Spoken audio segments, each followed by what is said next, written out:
ఒక వాక్యాన్ని మనం చదువుకొని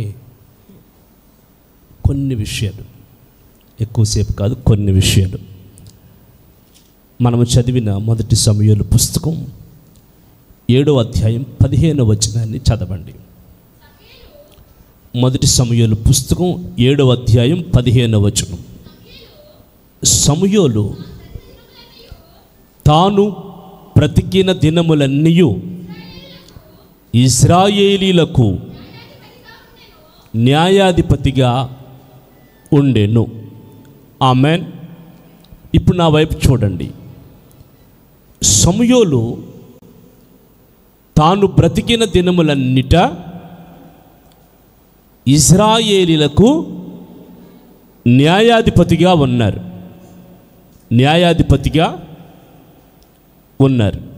సమూయేలును దేవుడు ఇశ్రాయేలీలకి, సేవకురాలు చెప్పారు, చిన్నతనములోనే దేవుని మందిరానికి తన తల్లి తీసుకుని వస్తే ఇశ్రాయేలులకు న్యాయాధిపతిగా ఉన్న సమూయేలు చిన్నతనములో తల్లి చేత సమర్పించబడి దేవుని మందిరానికి పంపబడ్డాడు. ఆ రోజు నుంచి దేవుని సన్నిధిలో పరిచర్య చేస్తున్నాడు. ఒక మాట చెప్తాను వినండి. సమూయేలు తల్లి ఒక మగపిల్లవాడు పుడితే, నేను నీకు ఇచ్చేస్తానయ్యా, నా మీదున్న నింద, నా మీదున్న అసూయ తొలగి నేను సమాధానపరచబడితే చాలు, ఒక్క మగబిడ్డను దయచేయి అని అడిగింది. దేవుడు ఆ ప్రార్థన విని ఒక చక్కటి మగబిడ్డని ఆమెకి దేవుడిచ్చారు. పాలు విడిచిన తర్వాత తీసుకుని వచ్చి మందిరంలో అప్పగించేసి వెళ్ళిపోయింది. సమూయేలు తల్లి అయిన అన్నాకి తెలియదు రాబోయే రోజుల్లో సమూయేలు ఏమవబోతున్నాడు. కానీ నా మొక్కుబడి మాత్రం నేను చెల్లించాలని చెల్లించి వెళ్ళిపోయింది. చిన్నతనం నుంచి దేవుడి సన్నిధిలో ఎదుగుతున్న ఆ సమూయేలుని అంచెలంచెలుగా దేవుడు తన స్వరాన్ని వినిపించి అంచెలంచెలుగా ఆశీర్వదించడం మొదలుపెట్టాడు. కలల ద్వారా, స్వప్నాల ద్వారా దేవుడే దిగివచ్చి స్వరం ద్వారా మాట్లాడుతూ, ప్రియులారా, సమూయేలుని దేవుడు తన సంకల్పంలోనికి, వినండి, తన సంకల్పంలోనికి తీసుకుని వస్తున్నాడు. ఎప్పుడు తల్లి అప్పగించిన తర్వాతే దేవుడు మాట్లాడడం మొదలుపెట్టాడు. సమూయేలుతో దేవుడు చెప్పలేదు, సమూయేలు తల్లితో చెప్పలేదు, దేవుడు అన్నాతో చెప్పలా, నీకు మగపిల్లని ఇస్తున్నాను, నువ్వు నాకు ఇచ్చే, అతన్ని ప్రవక్తగా చేస్తానని దేవుడు చెప్పలా. కానీ ఆమె తీర్మానం, ఆమె సమర్పణ ఎప్పుడైతే దేవుని సన్నిధికి వచ్చిందో, ఆ వచ్చిన క్షణములో దేవుడు ఆ బిడ్డని స్వాధీనపరుచుకుని, సరెండర్ చేసుకుని, మీరు వినండి, ఆ బిడ్డని అప్పటి వరకు తల్లి స్వాధీనంలో, తల్లి పెంపకంలో ఉన్న ఆ బిడ్డని దేవుడు తన స్వాధీనంలోకి తీసుకుని తన సన్నిధిలో ఎదిగింప చేస్తున్నాడు. పరిచర్యను, భారాన్నిచ్చాడు, ఎఫోదును ధరిస్తున్నాడు. ప్రియులారా, ఏలికి పరిచర్య చేస్తున్నాడు. తరువాత దేవుని మందిరములో ఏం చెయ్యాలో తనకిచ్చిన బాధ్యతలు కొనసాగిస్తున్నాడు. దేవుని స్వరం వినపడుతుంది.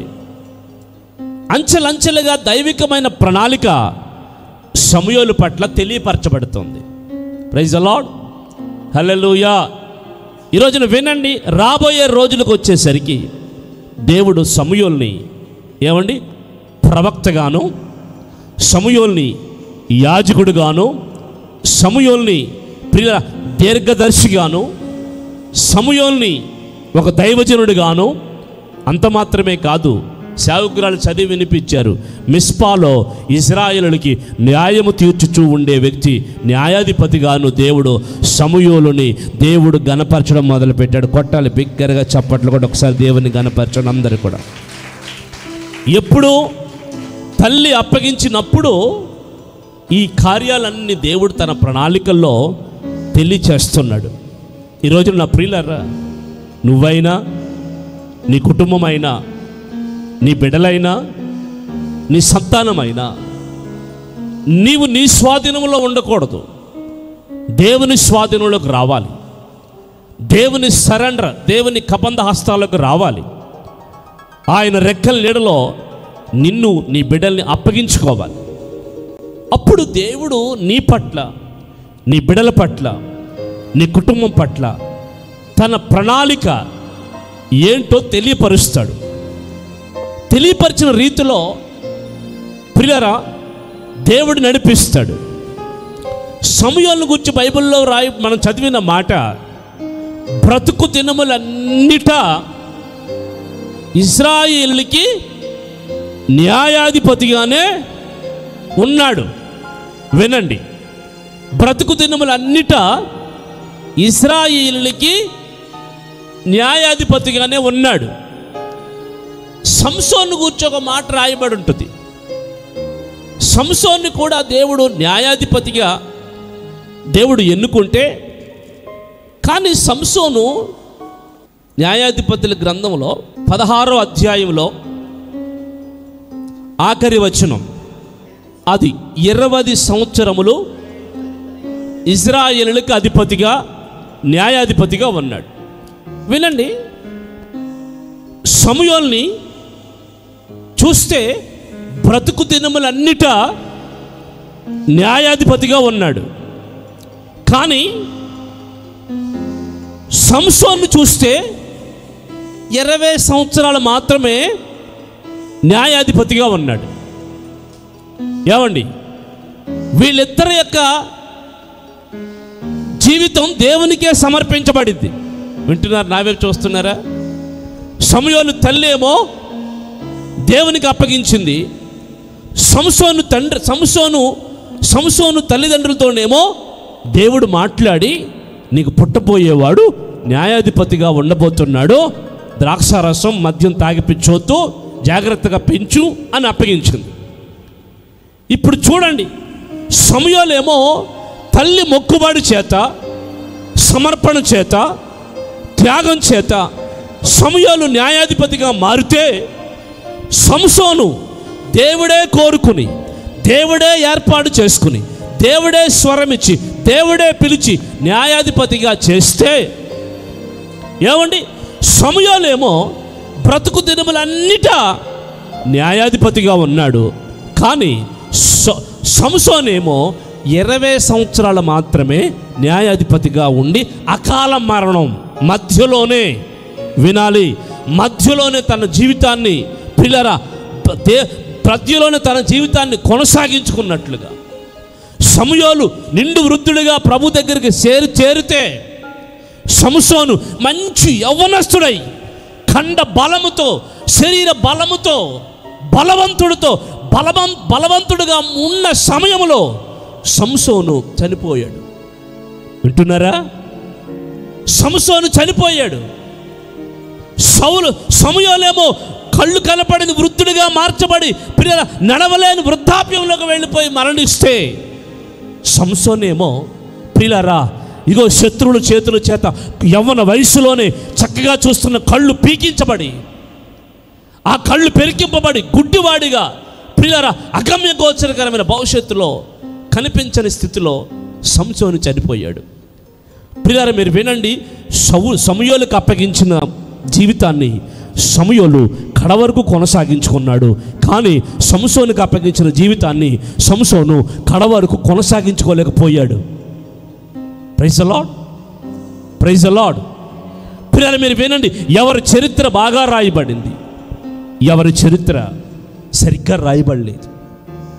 ఎందుకంటే తమకు అప్పగించిన దానిని సంపూర్ణపరచుకోలేని సంసోనును చూస్తున్నాం. తనకు అప్పగించిన దానిని సంపూర్ణపరుచుకొని కడవరకు న్యాయాధిపతిగా నిలిచి దేవుని పనికి న్యాయం చేసిన సమూయేలుని మనం చూస్తున్నాం. ఈ రోజున నీ కుటుంబం, నీ వ్యక్తిగత జీవితం బ్రతుకు దినములన్నిటా, వినండి, బ్రతుకు దినములన్నిటా దేవుడు నిన్ను ఏ స్థితిలో ఉంచాడో, ఏ స్థితిలో సంఘములో నిలబెట్టాడో, ఏ స్థితిలో పరిచర్యలో నిలబెట్టాడో, ఏ స్థితిలో నీ కుటుంబాన్ని దేవుని సంఘానికి అప్పగించాడో ఆ స్థితిలో బ్రతుకు దినములన్నిట నువ్వు నమ్మకంగా ఉండగలుగుతున్నావా? బ్రతుకు దినములన్నిట దేవుడు నీకు అప్పగించిన దాన్ని కొనసాగించి, ఇదిగోనయ్యా మంచి పోరాటం పోరాడుతుని నా పరుగుని కడముట్టించుతుని విశ్వాసాన్ని కాపాడుకుంటుని అని నువ్వు చెప్పగలుగుతున్నావా? ఆమేన్. ఈరోజున చాలామంది పిల్లర మధ్యలోనే, చాలామంది మధ్యలోనే తమకు అప్పగించబడిన పిల్లర బాధ్యతల్ని, బరువుల్ని, లేదా నమ్మకత్వాన్ని, లేదా విశ్వాసాన్ని సంఘములో, పరిచర్యలో, సేవలో ప్రియరా నేను ఒక పాత్రగా, ఒక సాధనంగా చేస్తే నీవు మధ్యలోనే సంసోను వలె మధ్యలోనే అప్పగించిన దానిని ముగించేసుకుంటున్నావేమో. కానీ సమయంలో పని చేయలా. తాను బ్రతుకు దినములన్నిట చావైనా బ్రతుకైనా నేను దేవుని సన్నిధిలో నాకు అప్పగించబడిన బాధ్యతని కొనసాగించాలి, దాన్ని కడముట్టించాలి అనే విశ్వాసంతో బ్రతికాడు. అలాగునే అతని కొరకు రాయబడింది. ఈ రోజున నీవైనా నేనైనా నీకు అప్పగించిన దాన్ని, నాకు అప్పగించిన దాన్ని కడవరకు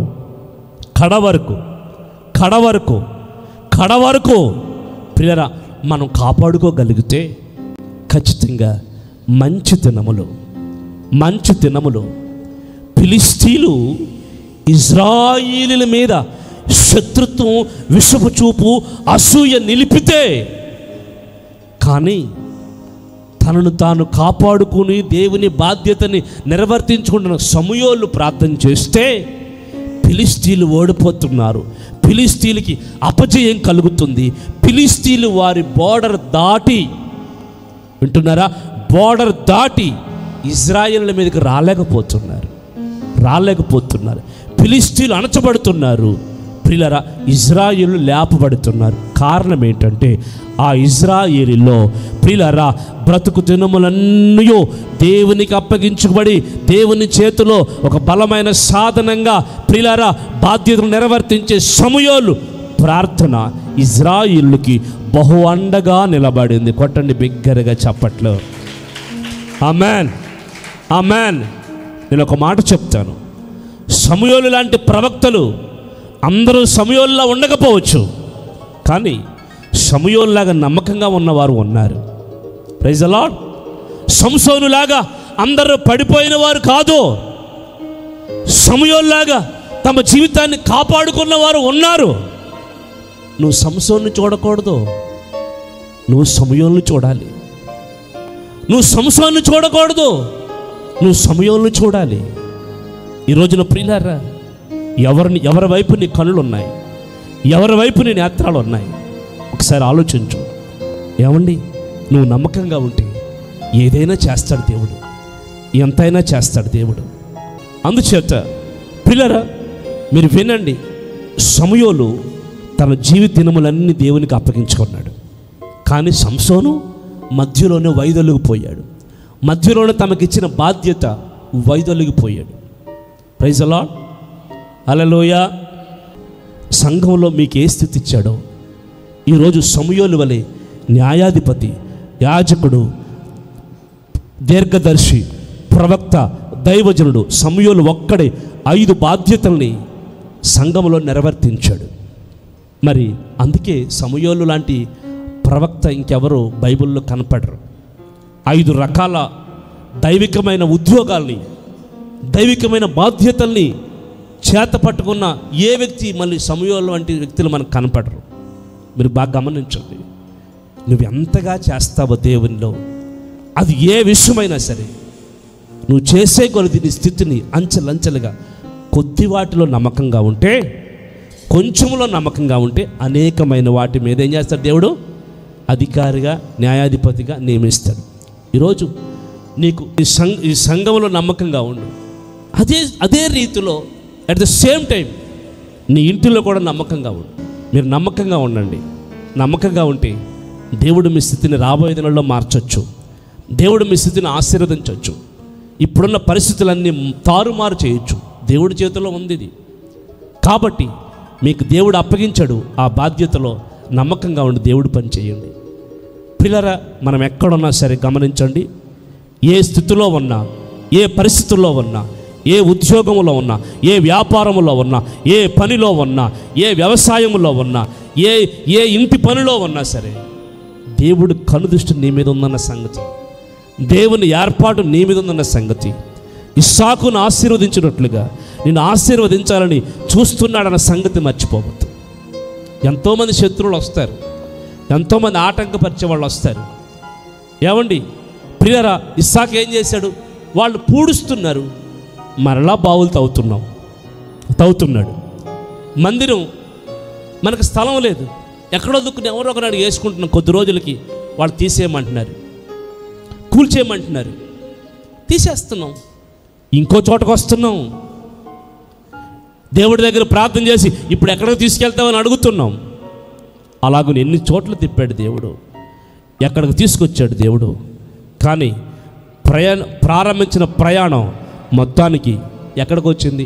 ప్రియులరా, దేవుడు చూపించిన గమ్యస్థానానికి వచ్చింది. ఇక్కడ ఇప్పుడు ఏమవుతుంది? దేవుడు మిస్పాలో కూడుకున్నట్లుగా మనం అందరం ఇప్పుడు ఎక్కడ కూడుకోబోతున్నాం?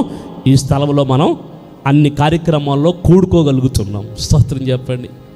ఈ రోజున ప్రియులారా, ఇస్సాకు బావులు పూర్తి చేశారు, మళ్ళా తవ్వాడు. ప్రయత్నం అర్థమైందండి. ఏదో రాకుండా ఉండదు, అర్థమైందండి. మళ్ళా వచ్చినాడు మళ్ళా ప్రార్థన చేయాలి, విశ్వాసం ఉంచాలి దేవుళ్ళు. ఒకరోజు ఏమవుతాయి ఇవన్నీ?